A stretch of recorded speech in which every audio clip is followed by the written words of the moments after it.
অবশেষে দেখা পেলাম। দেখুন এই রাবার গাছ এগুলো অনেক আগে কাটা। এই দেখুন, এটা হচ্ছে গতকালকের কাটা। এভাবে কাটার পরে এই যে দেখুন, এই যে রাবারের কোষ মাটিতে পড়তেছে। এই যে দেখুন, রাবার প্রক্রিয়াকরণের পর রাবারের শীটগুলো এভাবেই রোদ্রে শুকিয়ে নেওয়া হচ্ছে। আর এই যে দেখুন, কতগুলা রাবারের পাত্রে রাবার গাছ থেকে তরল রাবার এনে এভাবে প্রক্রিয়াকরণ হচ্ছে। এভাবে প্রায় একদিনের উপরে এভাবে রাখা হয়। এর ফলে আস্তে আস্তে এই রাবারগুলো জমে যায়।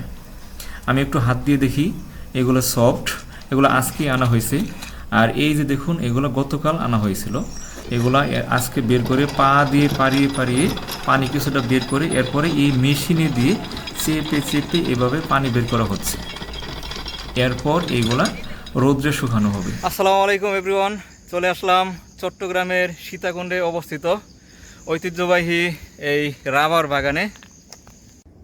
বন্ধুগণ, শহরের কর্মব্যস্ততার মাঝে একটু প্রশান্তির আশায় বন্ধুদের সাথে চলে আসলাম চট্টগ্রাম জেলার সীতাকুণ্ড উপজেলার বাঁশবাড়িয়া বাজারের পাশে এই রাবার বাগান প্রজেক্টটি দেখতে।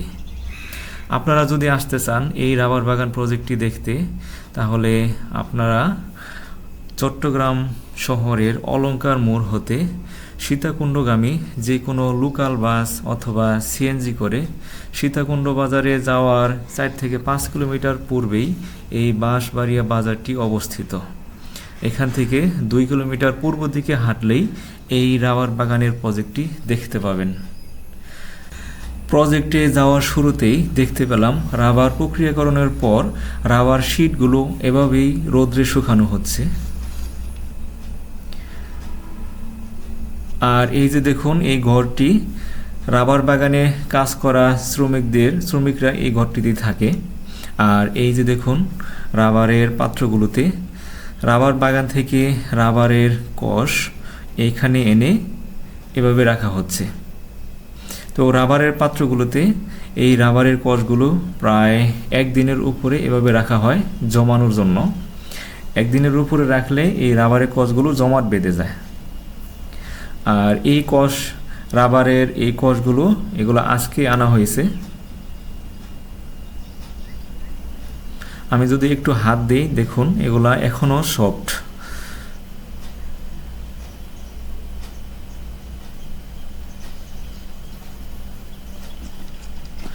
আর এই যে দেখুন, এগুলা গতকাল করা হয়েছিল। আর এগুলো আজকে এখান থেকে বের করে এভাবে পাড়িয়ে পাড়িয়ে এখান থেকে পানি বের করা হচ্ছে। এরপরে এগুলো আবার এই মেশিনে দিয়ে এখান থেকে চেপে চেপে পানি বের করা হবে এইভাবে। এরপরে আরেকটি মেশিন আছে, সেখানে আরেকটু বেশি চাপ দেওয়া হবে। এইভাবে পানি বের করার পরে এগুলা রৌদ্রে শুকানো হবে।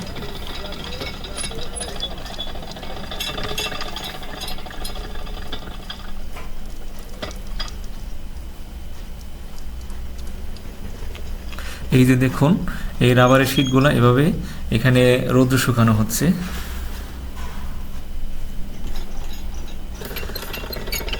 ওনাকে দেখলাম উনি একা কাজ করতে একটু কষ্ট হচ্ছে, বিদায় আমিও একটু সাহায্য করলাম এই মেশিনটি ঘোরানোর কাজে।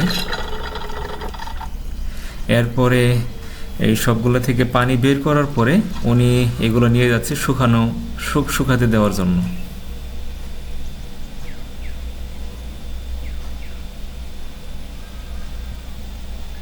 তো রাবার বাগানে যাওয়ার জন্য আমাদেরকে এই রাস্তা ধরেই হাঁটতে হবে। আর এই পাশে দেখুন, ছোট ছোট বাচ্চারা খেলাধুলা করতেছে।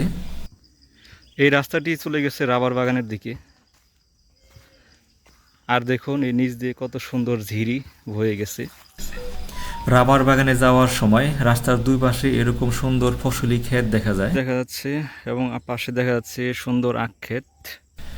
রাস্তার দুই পাশে এরকম ফসলি ক্ষেত মনে অন্যরকম এক প্রশান্তি আনে। এই যে দেখুন, সুন্দর একটি ঝুমঘর, আর পাশে দেখুন কত সুন্দর ফসলি। এখানে দুই পাশে আবাদ করা হয়েছে। আর ওই যে দেখুন, এই হচ্ছে প্রজেক্টটিতে যাওয়ার গেট। ভিতরে ঢুকতেই দেখলাম সুন্দর একটি মনোরম পরিবেশ ভিতরে। আর এটি হচ্ছে ম্যানেজারের রুম। আপনারা এখানে ঢুকতে চাইলে এখানে অবশ্যই অনুমতি নিয়ে ঢুকতে হবে। আর এটি হচ্ছে এখান থেকেই প্রজেক্টটিতে যাওয়ার শুরু আর কি। আর এই রাস্তাটি পাহাড়ের উপরের দিকে উঠে গেছে। এগুলা অনেক বড় বড় আম গাছ, অনেক দেখে মনে হচ্ছে অনেক আগের। এখন আমি পাহাড়ের উপর দিকে উঠতেছি। পাহাড়ের উপর থেকে দেখুন কত সুন্দর দেখা যাচ্ছে। এখানে পেয়ারা গাছও রয়েছে। আর এদিকে দেখতে পাচ্ছি সুন্দর অনেকগুলো সুপারি গাছ। তো আমাদেরকে এই যে পাহাড়ের পাশ দিয়ে যে রাস্তা বয়ে গেছে, এটা দিয়ে আমাদেরকে যেতে হবে। তো অনেক উপরে।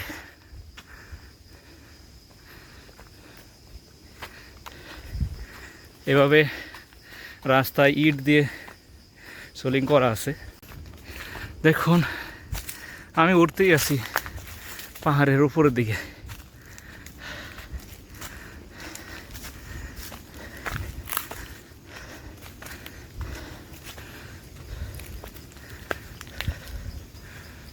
বলে রাখি, এই রাবার বাগানটি পাহাড়ের উপরে প্রায় 20 একর জমির উপরে গড়ে উঠেছে। রাস্তাটি দেখতে খুবই চমৎকার। অবশেষে দেখা পেলাম। দেখুন এই রাবার গাছ, এইগুলোই রাবার গাছ। এগুলো অনেক আগে কাটা। এই দেখুন, এটা হচ্ছে গতকালকের কাটা। এভাবে কাটার পরে এই যে দেখুন, এই যে রাবারের কোষ বাটিতে পড়তেছে। গাছগুলো দেখতে মনে হচ্ছে অনেক আগের পুরাতন গাছ। এবং এই গাছগুলো রয়েছে পাহাড়ের অনেক উপরে। আমি প্রায় 20 মিনিট যাবৎ হাইটে উপরের দিকে উঠতেছি।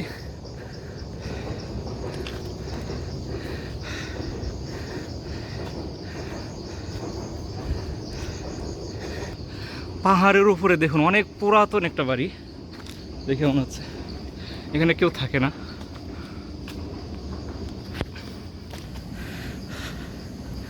অসাধারণ, সত্যি অসাধারণ দেখতে। এবং গাছগুলো দেখে মনে হচ্ছে অনেক পুরাতন। গাছের গোড়া দেখুন, এটা ছিদ্র হয়ে গেছে। ওই যে বাটি দিয়ে রাখছে, কষ পড়তেছে, রাবারের কষ। পুরো রাস্তাটা এরকম পাকা করা, সোলিং করা, বাট সিঁড়ি নেই। তারপরেও উঠতে অনেকটা ইজি হয়েছে এই পাকা করার কারণে। পাকা না থাকলে অনেক জায়গায় দেখা যায় পিচ্ছিল নতুবা মাটি ভাঙ্গা এরকম হয়ে যায়। এবার মনে হচ্ছে আমি পাহাড়ের সর্বোচ্চ চূড়ায় অবস্থান করছি এই মুহূর্তে। এখানে দেখুন গাছে কিভাবে কাটে। এটা এইখান থেকে শুরু করছে গাছের, এটা পেঁয়াজ দিয়ে এই যে এদিক দিয়ে কষ আঠা আসতেছে। এই যে এখান থেকে আবার এখান থেকে নিয়ে ওই নিচে এই পড়তেছে, কষ পড়তেছে। কি অসাধারণ। এই যে আরেকটা, এটার মনে হচ্ছে উল্টা আছে, পড়তেছে না। এভাবে রাখলে ঠিক আছে। এবার আমি যদি রাবার গাছের উপরের দিকে দেখাই, এই হচ্ছে রাবার গাছের উপরের দিক, আর এই হচ্ছে পাতা। সত্যি আমার কাছে অসাধারণ লেগেছে এই রাবার বাগানে এসে সীতাকুণ্ডের। এই দেখুন কতগুলা অনেক পরিমাণে কষ আসতেছে। এই পাশে বাটি দেওয়া, এই যে একটা বাটি, এই যে কষ আসতেছে উপর থেকে। এই সুন্দর একটি রাস্তা। এইভাবে অসংখ্য অসংখ্য গাছ এই পাহাড়ে। এটা তো অনেকগুলা পড়ছে, এই ফোঁটা ফোঁটা পড়তেছে। এই এক ফোঁটা পড়লো, এই উপর থেকে পড়তেছে। Look at this everyone. এই গাছটি আমার কাছে খুবই অদ্ভুত লাগতেছে। দেখুন এই গাছের শিকড় আর বাকলগুলো কেমন আঁকা বাঁকা। আপনারা যদি এই গাছটির নাম জেনে থাকেন অবশ্যই কমেন্ট বক্সে জানাবেন। এবং দেখুন এই যে কত বড়, অনেক লম্বা, সত্যি অনেক অদ্ভুত লাগতেছে। এই যে